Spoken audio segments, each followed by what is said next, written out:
Hi everyone! Welcome back to my channel, and for today's video guys, andito po tayo sa Alfonso, Cavite, and 8 minutes to Tagaytay. Meron po tayo ditong property. Guys, I will assure you, isa po ito sa pinakamagandang property na ma-offer ko right now, no? This is actually may kuryente, may water na, and this one, ang landmark niya is, search nyo na sa Google Map, Barangay Esperanza Ibaba, Barangay Hall.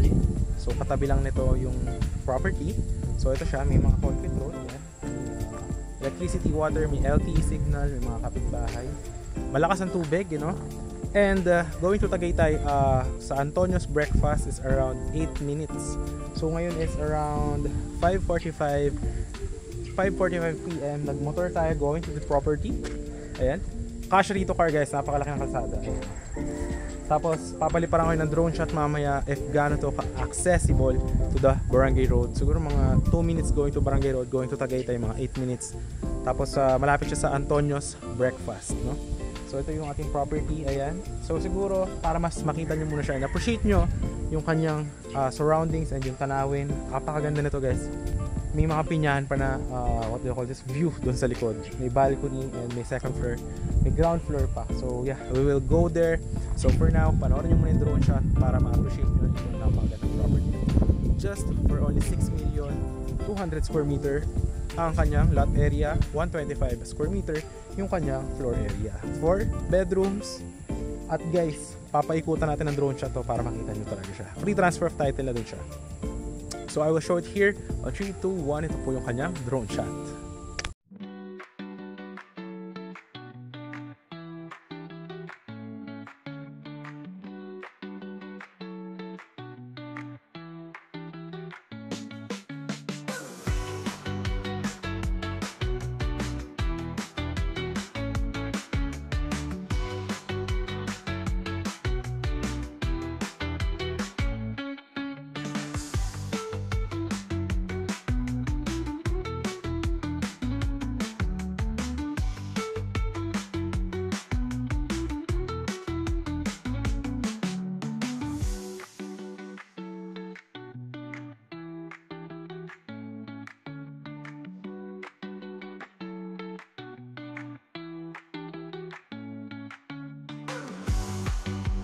So yun guys, nakita nyo naman drone shot niya. Napakalapit niya na sa Tagaytay. If you saw it, Barangay Hall, Esperanza Ibaba, Alfonso, going to Tagaytay, 8 minutes to 10 minutes, that's it.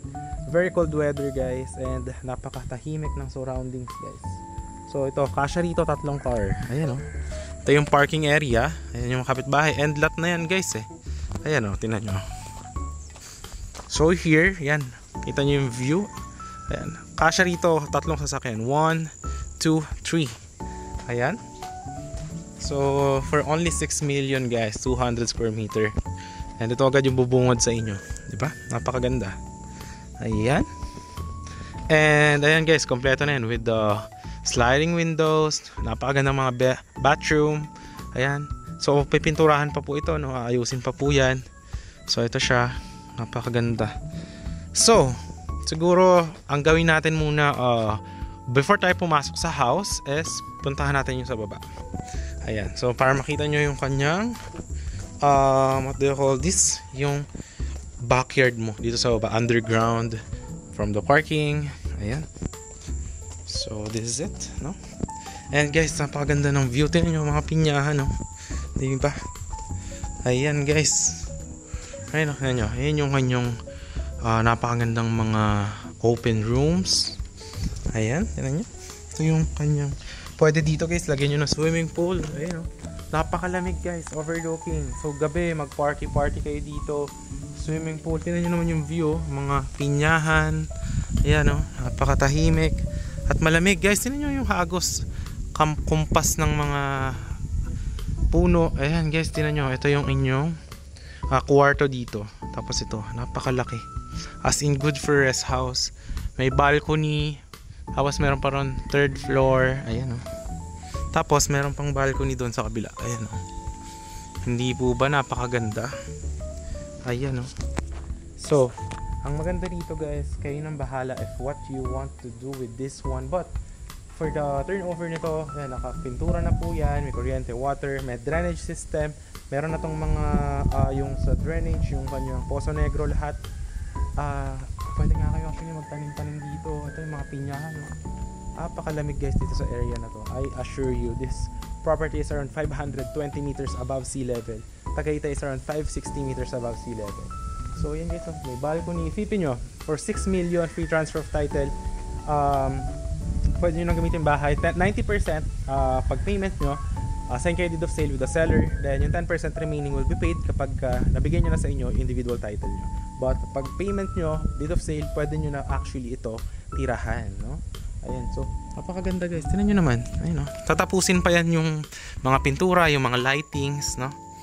But you get the idea. If you are actually looking for a rest house, pag marami kang bisita dito sa weekend, pagod ka sa Manila, no? Pagod ka sa Manila, I highly advise this property guys. Napakaganda. Laki na to. Tingnan nyo. Meron dyan swimming pool or ihaw-ihaw kayo pag weekend. Yung 6 million guys, for this price of this one, I assure you wala kayong mahanap na ganitong kamura na property na just 5 to 8 minutes from Tagaytay, Breakfast at Antonio's. Ito yung kanyang CR sa baba. Ayan. Napakalaki guys. Ayan. Hindi po ba? Ayan. So, you got the idea, no? Alright. So, tapos na tayo dyan sa may tour dito sa baba. Alright. So, ngayon, akyat naman tayo. Puntahan naman natin yung dito sa may living room going to the 3rd floor. So, tara, let's go. Napakaganda guys. Tignan mo naman, no? Alam mo yun, yung amoy ba? Yung parking. Yung amoy dito guys, amoy nature. Yung masasabi ko, napaka-relaxing. Ito tayo sa pinto. Alright, naka-sliding lahat. Alright, pasok tayo dito. Okay, ito yung living room. Ayan, oh. Napakalaki ng living room, guys. Ayan, meron na rin mga faucet. Tapos yan, modern na rin yung kanyang electricity breaker. Yung kanyang CR. Ito, guys, modern look of the restroom. Ayan, oh. Ito yung first bathroom, no? So, yung kanina, sa baba, pangalawang bathroom yun. Alright. Ito yung napakagandang living room. Tignan mo. Ayan yung view dito. So, ito, lalagyan na sliding windows din to. Ayan. Alright. So, let's now go here. Ito naman yung parang, kumbaga, maganda to gawin master's bedroom eh. Tignan nyo. Ayan. May sariling CR dito. Ayan. Ito yung pangatlong CR. Ayan. So, yan. Actually, ang ganda, no? Ayan. Though, tatapusin, lalagyan na exhaust. Ito yung kanyang shower, lalagyan dyan. Tapos dito, kung ano pa yung mga tatapusin. Actually, kung may suggestion kayo, pwede natin i-suggest yan kay seller. Para, habang ginagawa pa, magawa natin yung gusto nyo. Ito yung kwarto, no? From the CR. Ayan. Ito, yung kayong unang balcony. Ayan nyo naman. Ayan yung view mo. Ayan, oh. Mga pinyahan, di ba? So, what do you think, guys? Is this worth 6 million? I think so. Ayan yun naman. Mag-relax-relax ka dito after your stressful business or work, no? Napakaganda. Actually, malamig dito, guys. Lalo pagkagabi. At umaga, magkape-kape ka. You are thinking about your family, you know? Your grandpa, your grandma, meron kayong ganitong pangarap. 200 square meter, guys. Ang ganda. Ito yung balcony. Labig. Diba? Tapos yung view dito sa likod. So, tara. Akit naman tayo doon sa may 3rd floor. Let's go. So, ngayon, dito tayo. Galing tayo doon sa may, ito yung kitchen, ito yung living area. Ayan. So, akit naman tayo sa 3rd floor. Alright. Ito, may dalawang bintana, guys. Ayan, napakaganda. Ito yung inyong room. Ayan, ganda, guys. Oh. So, ito yung inyong bintana. Lalagyan din ng sliding windows here. Ayan, oh. Ayan yung mga makikita nyo yung kapitbahay.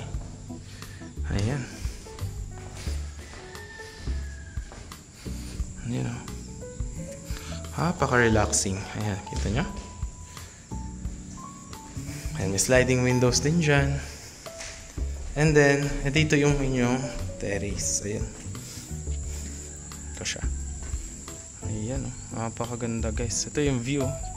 Nandito ka sa tuktok. Yun yung balcony kanina sa baba. Alright.